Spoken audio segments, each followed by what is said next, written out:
Assalomu alaykum hammaga. Bugun sizlar bilan SQLda juda ham ko'p kerak bo'ladigan funksiyalar kategoriyasini o'rganishni boshlaymiz.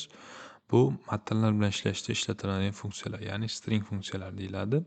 Bular nimaga ko'p kerak bo'ladi desa, chunki biz ma'lumot bilan ishlashimizda ma'lumotlarning katta qismi matn ko'rinishida bo'lar ekan. Matn deganda ismlar, telefon raqamlari, email manzillar, mahsulot nomlari va hokazolarni tushunish mumkin ekan. Bugun sizlar bilan 9 tacha funksiyasini ko'rib o'tamiz. Stringni juda ham ko'p kerak bo'ladigan, bularni 3 ta kategoriyaga bo'lib olish kerak. Birinchisi tahrirlash, ularga bir nechta funksiyalar ko'rsak, ikkinchisida o'lchash va oxirgisi ajratib olish. Ya'ni matnning kerakli qismidan o'zimizga kerakli joyini ajratib olish hisoblanadi. Keling, birinchi navbatda tahrirlash funksiyalarini o'rganish bilan ishimizni boshlaymiz. Bularga birinchi navbatda concat degan funksiyasi kiradi. Concat degani bir nechta matnlarni birlashtirishda ishlatiladi. Keling, buni kodimizni terish davomida birgalikda amaliyotda ko'rib chiqamiz. Birinchi navbatda har doimgidek baza yaratib, kodimizni o'sha bazani ishlatib olamiz va mana tablitsamiz bor edi. Oldin ishlatgan customers, o'sha tablitsa agar sizda bo'lmasa, qaytadan ishga tushirib olamiz. Bazamizni ko'rishingiz mumkin. Bizda mana select qilib customersni ko'ryapman. U oldin ham ishlaganimiz. Birinchi nomi bor, o'sha ismi, davlati va qancha qiymatda skor olgani. Endi mana shunga concat funksiyasini qo'shib boshlaymiz. Demak, select qilamiz. All from customers deymiz. Endi buni o'zgartiramiz. Concat degani qaysidir qismini birlashtirishni ko'rsatib ketishimiz kerak. Demak, mana concat qilmoqchiman men. First name'ni Concatdan keyin birinchi mana men argumentni berdim. Demak, men aytyapman first name'ni birlashtirmoqchiman. Keyin country mana bu yerda chiqdi. Shuni tanlaymiz, yopib funksiyamizni ishga tushiramiz. Ishladi, lekin orada yopishib qoldi. Bu xuddi Excelda bor. Agar Excelni bilsangiz, cpid degan funksiya bor. Xuddi o'shanday narsa bu ham. Endi bu yerda ism bilan davlat yopishib qoldi. Buni bitta yechim yo'li bor. Agar orasida joy qolsin desangiz, bitta bunday qilib bitta joy tashlab buni qo'shib yuborishimiz mumkin. O'shanda bularning orasiga ham birlashtirib ketadi. Ya'ni logikasi qanday bo'lyapti? First name olyapti. Oraga mana probelni olyapti-da, countryni birlashtiryapti. Yo, probel bo'lmasin, chiziqcha bo'lsin desangiz, shunday qilib ishga tushirishimiz ham mumkin. Bu narsa ko'p kerak bo'lar ekan. Asosan aytaylik, bitta ustunda ismlar berilgan, ikkinchi ustunda familiyalar berilgan bo'lsa, mana shu concat orqali to'liq ismini chiqarib olishimiz mumkin bo'ladi. Buni uy ishiga berilgan topshiriqlarning ichida ham juda ham ko'p, o'shalardan ham yana ham ko'rib olishimiz mumkin bo'ladi. Keyingi ko'radiganimiz upper bilan lower degan funksiyalari bor. Bu o'sha belgilangan ustundagi barcha ma'lumotlarni katta harf bilan, lower esa kichik harf bilan o'zgartirishga xizmat qiladi. Buni ham mana shuni ko'rib olamiz. Demak, select all from customers. Buni ham faqat ismlarni ishlatib ko'rmoqchimiz biz. Demak, yozamiz upper first name. Bo'ldi. Juda ham qiyin emas. Excelda ham bor. Mana hammasi katta harfda. Xohlasak buni S qilib ismlar katta deb yozib qo'yamiz. Ismlar katta. Funksiyani ishga tushirsak ishladi. Xohlasak xuddi shu funksiyani lower'ini ham o'rganib ketamiz. Lower. Chunki ikkalasi deyarli bir xil ismlar. Kichik deymiz va ishga tushiramiz. Mana. Bittasida to'liq katta qilib berdim, bittasida to'liq kichkina qilib berdim. Endi bu yerda shpargalkadan ko'rib olamiz. Concatni, lower, upper'ni ko'rdik. Keyin ko'radiganimiz bizda trim degan funksiya bor. Trim mana shu ortiqcha probellarni olib tashlab beradi. Hozir mana e'tibor bering. Mana shu ismlarni ko'zini ko'radigan bo'lsak, select all from customers. E'tibor bering, mana biz ko'zimizga hammasi yaxshi ko'rinyapti. Faqat Jonning oldida qandaydir probel borga o'xshab ko'rinyapti. Buni qanday tekshirishimiz mumkin? Balki haqiqatan ham bordir, balki yo'qdir. Buni bilish uchun bitta ish qilib ko'rsak bo'ladi. Aytaylik, bu yerga len degan funksiya bor.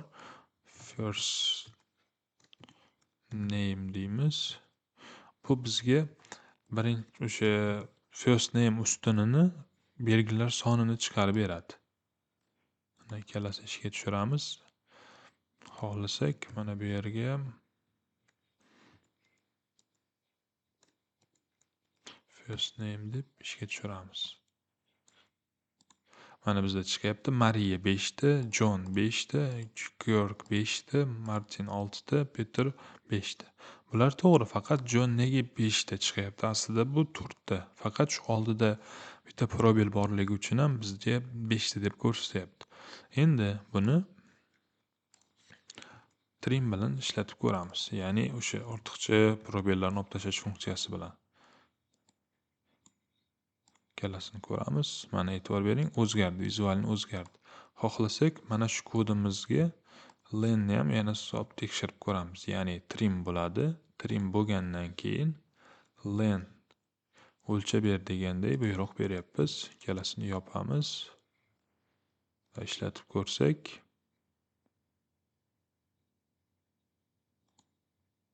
yo'q, adashdik. Trim bundan keyin ekan. Buni o'chiramiz. Len ana endi o'xshaydi. Mana. Len deyapman. Birinchi o'rinda trim qiladi, ya'ni ismdagi ortiqcha belgilarni olib tashlaydi, keyin uni o'lchamini bizga chiqarib beradi. Demak, to'g'ri bo'ldi. Mana Johnimiz 4 ta harfdan iboratmi? 4 ta qilib berdi. Birinchi ko'rinishda bizda mana bunday ko'rinish. Agar buni olib tashlasak, ya'ni faqat menga mana buni ko'rsatasan desak,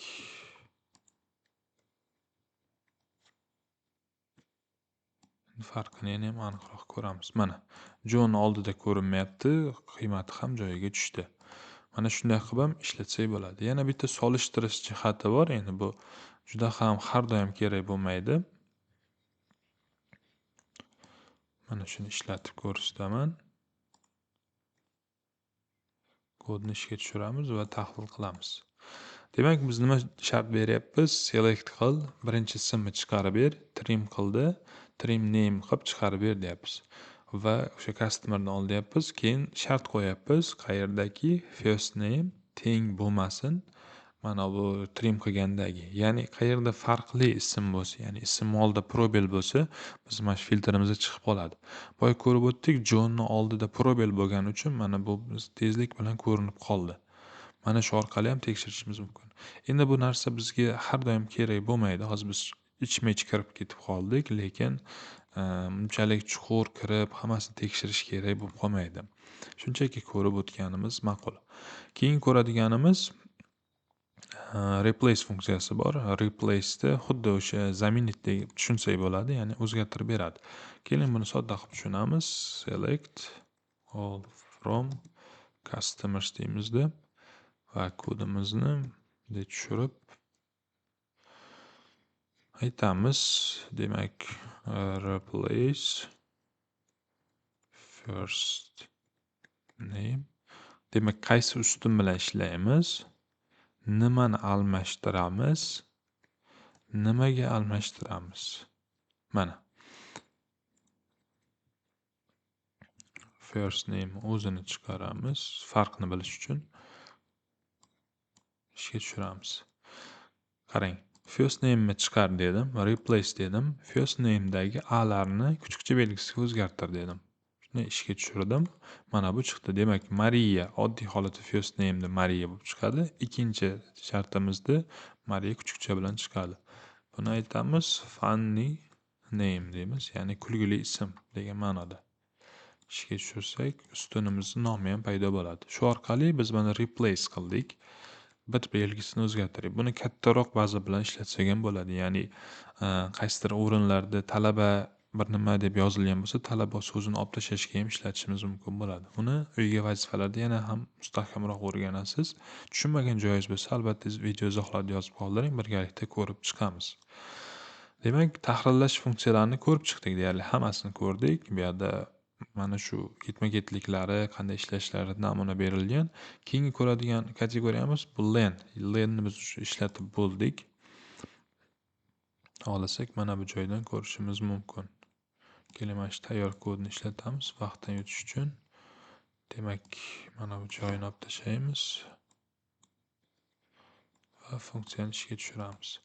Lenni vazifasi bizga mana shu ustundagi belgilar sonini hisoblab beradi. Probellarni ham hisobga oladi, nuqta, virgul, qandaydir qo'shish, ayirish hammasini hisoblab sanab beradi. Demak, mana trimni olib tashlab turamiz biz chalg'itmasligi uchun. Mana ismlar chiqyapti, yonida nechta belgiligi. Xohlasak buni S deymiz, belgilar soni. Belgilar soni deb ishga tushiramiz. Bilib olyapmiz. Demak, birinchi ismda 5 ta, ikkinchi ismda 5 ta, 5 ta, 6 ta, 5 ta belgidan iborat degan. Len shuni vazifani bajaradi, ya'ni sanab beradi. Bu keyinchalik kerak bo'lishi mumkin, qandaydir ba'ziga cheklov qilishda o'lchab olishimiz mumkin. Masalan, qandaydir matn bor, o'shani belgisini hisoblab, mana shu belgidan oshish kerak, kamayish kerak degan joylarni ishlatsak bo'ladi. Keyin bitta narsa ko'p kerak bo'ldi lensda. Hali yana mana shu funksiyalarni ko'rishda ko'rib o'tamiz.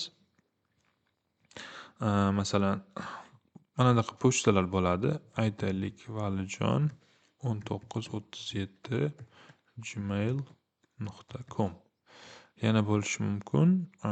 OK 335 mail.com yoki ru bo'ladi unda. Bizdan so'ralishi mumkin, mana shu belgidagi, mana shu pochtadagi kuchukcha belgisidan bu yog'idagi mana domenlarni ajratib ber deyishi mumkin. Yoki bizdan so'ralishi mumkinki, hozir yana bitta amaliy misol ko'ramiz. Mana shu ismni qolgan qismini almashtirib ber degan joylarda lenni ishlatamiz. Buni qanday qilamiz? Tayyor shablonni men sizga ko'rsatib beraman.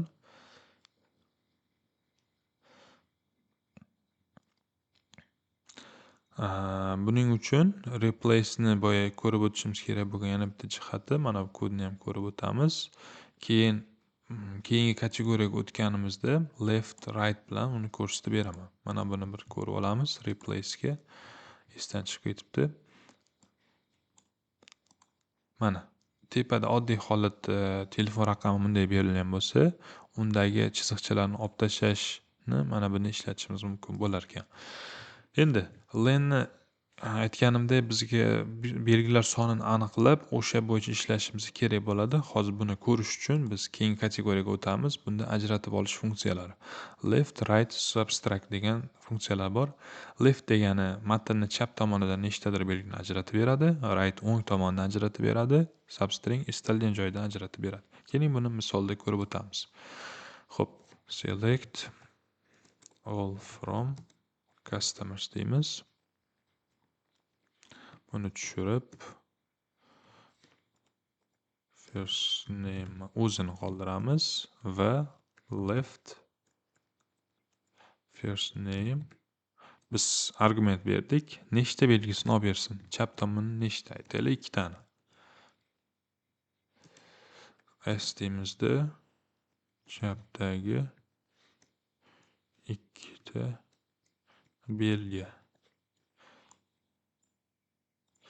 Ajratsak mana ismni birinchi 2 ta belgisini ajratib beryapti chap tomondagi. Ma, John deb yonida probel borligi uchun probel bilan G, Ma, P deb ajratib berdi. Xuddi shu narsani right bor, o'ng tomondan ajratib olish. Right deymiz, o'ngdagi deb qo'yamiz. Endi bitta narsa esingizda bo'lsa, mana bunday funksiyalarni ishlatish uchun bizda yoki bunday qilishimiz kerak, yoki mana bu belgini ishlatishimiz kerak. Nega deydigan bo'lsak, oddiy holatda mana o'ngdagi o'ni uje bizda ajratib yuboryapti. Masalan, men unday qilib ishlata olmayman. Shuning uchun men buni yoki bunday qavs bilan yoki ikkitali qo'sh tirnoq bilan ishlatishim kerak. Shunda muammosiz baza meni nima istayotganimni tushunadi. Bu oxirida ikkita belgini ajratib berdi. Shu orqali ishlaydi. Keyingi ko'radiganimiz substring bor, ya'ni matnning istalgan qismidan. Aytaylik, biz mana matnning o'rtadagi ikkinchi belgidan boshlab qolgan 3 tasini yoki qolgan ismni qolgan qismini ajratib olishimiz kerak deydigan bo'lsak, bizga o'sha substring funksiyasi kerak bo'ladi. Select qilamiz from customers. Demak, first name substring deymizda first name, ya'ni qayerdan olmoqchimiz? First name ustunidan ikkinchi belgidan boshlab 3 ta belgini olib ber degan buyruqni berdik. Mana bu yerda argumentlarni ham berilgan. Matn boshlanishi uzunligi, ya'ni matn qayerdan olinyapti? Biz o'sha ismlar ustunidan bu yerda qaysi joydan boshlaymiz? Ikkinchi belgisidan boshlab 3 tasini olib ber. Hozir buni ko'ramiz. Demak, mana ikkinchi belgidan deganda bu to'g'ridan to'g'ri ikkinchi o'rin. Mariya bo'lsa Mariya 1, A2 da, R3 da, I4, A5 o'rinda bo'ladigan bo'lsa, A dan boshlab olinyapti. Ya'ni ikkinchi o'rin o'zidan boshlab, o'zi ham kiradi demoqchiman.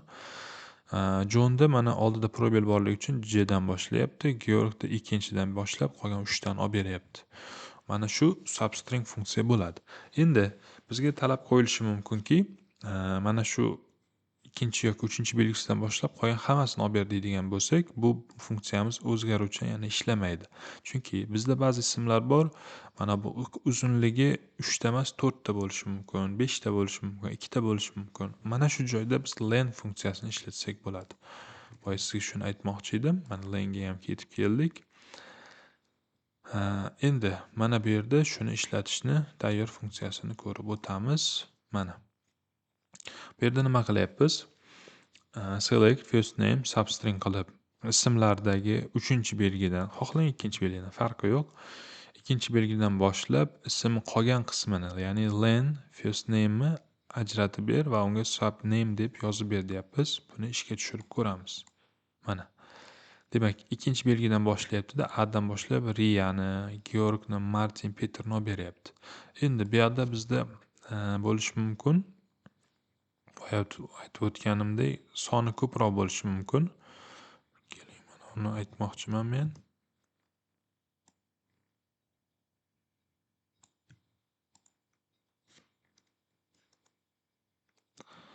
Hop, belgilar soni deylik. Tekshirib ko'ramiz. Bizga qiymatini qaytarib berish kerak. Buni ichma-ich ishlatganimiz uchun qaytarib bermadi. Xullas, demoqchi bo'lganim, bizda o'sha qiymatlarimiz turlichaligini aytmoqchi edim. Ya'ni ismlarimiz mana 5 talik ismda ham, 6 talik ismda ham kodimiz ishladi. Len ishladi, chunki biz o'zgaruvchan qilib berdik. Aytaylik, ismlarning ichiga yana ham uzunroq ism kiradigan bo'lsa ham, endi kodimiz ishlaydi. Mana shu orqali biz mana left, right, substring o'rganib oldik. Endi buni ko'proq mashq qilsak, yaxshi esimizda qoladi. Bunga misollar ko'rib o'tadigan bo'lsak, masalan, email yaratish deydigan bo'lsa, bizda o'sha ismlardan kelib chiqib, emailni yaratishimiz mumkin bo'ladi. Keyin buni ham bitta sinab ko'ramiz. Bu qachon kerak bo'ladi? Aytaylik, siz kompaniya xodimlariga pochta ochib berishingiz kerak. Kodimizni mana bunday tartibliroq bo'lishga harakat qilamiz. Demak, first name bo'ldi. Biz endi o'rgangan stilni yutib olaylik. Mana. Ishlatib ko'ramiz. Ismdan kelib chiqib nima qilyapti bu? Birinchi navbatda lower degan qilib ismni kichkina harfga o'zgartirib olyapti. Bu ichidagi funksiya bajarildi. Keyin konkat qilyapti. Kichik harf bilan yozilgan ismni yoniga hech qanday probellarsiz Gmail so'zini qo'shib beryapti. Mana shuni bilib olishimiz mumkin. Siz aytaylik, ertaga korporativ xodimlarga xizmat ko'rsatsangiz, qandaydir ularga pochta yaratib beradigan bo'lsangiz, mana shu kod bilan ishlatasiz. Ya'ni ularning ismlari bor. Aytaylik, Valijon bo'ladigan bo'lsa, valijon _mail.com, Ahmad bo'lsa, ahmad _mail.com deb avtomatik mana bularni generatsiya qilishingiz mumkin. Keyin bunga yozib qo'ysak bo'ladi. Xodimlar pochtasi ishga tushirsak, xuddi shu, faqat ustun nomi yozilgan bo'ladi. Keyingilari o'sha mamlakat kodini olish, ya'ni chap qismidan ikkitani olish. Bizda bor-ku 99 891 deb ketiladi. O'shani agar oldidagi ortiqcha ikkita 99 olib tashlayman, faqat o'sha 91lik kodi bilan qolsin desa, leftni ishlatishimiz mumkin. Ism uzunligini aniqlashda len ishlatishimiz mumkin. Bu hayotiy misollar, qachon ko'p kerak bo'lishi. Va darsimiz oxirida eslab qolishni bir ko'rib chiqamiz. Concat birlashtirib beradi.